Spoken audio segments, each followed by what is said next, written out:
Hi, welcome to Tiny Lanterns. I'm Courtney and I will be your guide through this magical internet journey.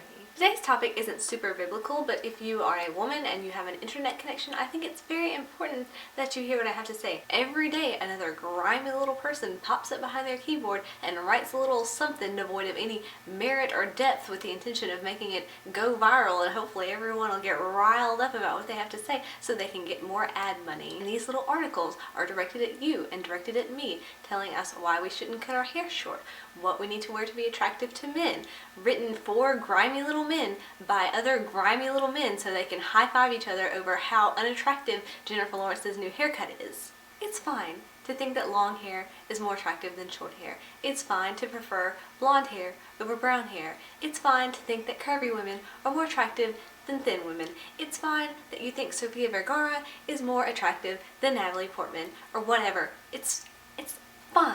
But it is not fine to insult people or make fun of people or berate people because they choose not to style themselves in a way that is appealing to you. And if all you read on the internet are these repulsive articles, you are going to think there's some kind of shortage of women who represent traditional ideals of femininity and attractiveness.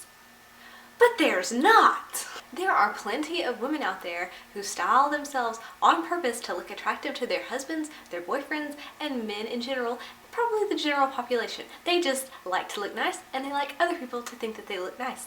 So why can't we write articles applauding those who do instead of insulting and berating those who don't choose to live up to whatever your specific ideal of femininity or attractiveness is? Why can't you just leave them alone? Because obviously you're not the one that they care to attract. Obviously. Like I said, it's okay to have preferences and opinions. If a guy doesn't like my haircut, I'm not gonna take it personally.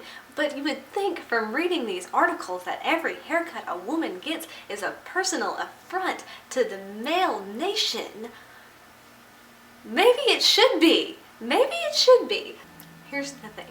I don't personally know any men who are like the grimy ones that write the articles, but I do know that men commit enough acts of violence and harassment against women that they must think that we owe them something, and they must be upset when they don't get it. Listen, the only thing you owe a man besides common human decency is the chance to explain himself and apologize when he writes a repulsive article about how your hair bands are the end of the traditional male-female relationship.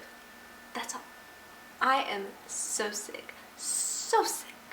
of people thinking that they are entitled to beautiful people to look at. If you are so upset by the appearance of a whole population of people, maybe you should just stick to Google search results of women or men or whoever appeals to whatever your very specific, very narrow definition of attractiveness.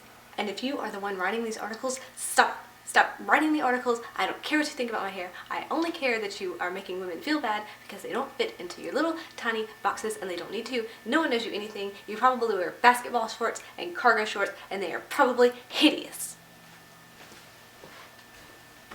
I'll see you next week.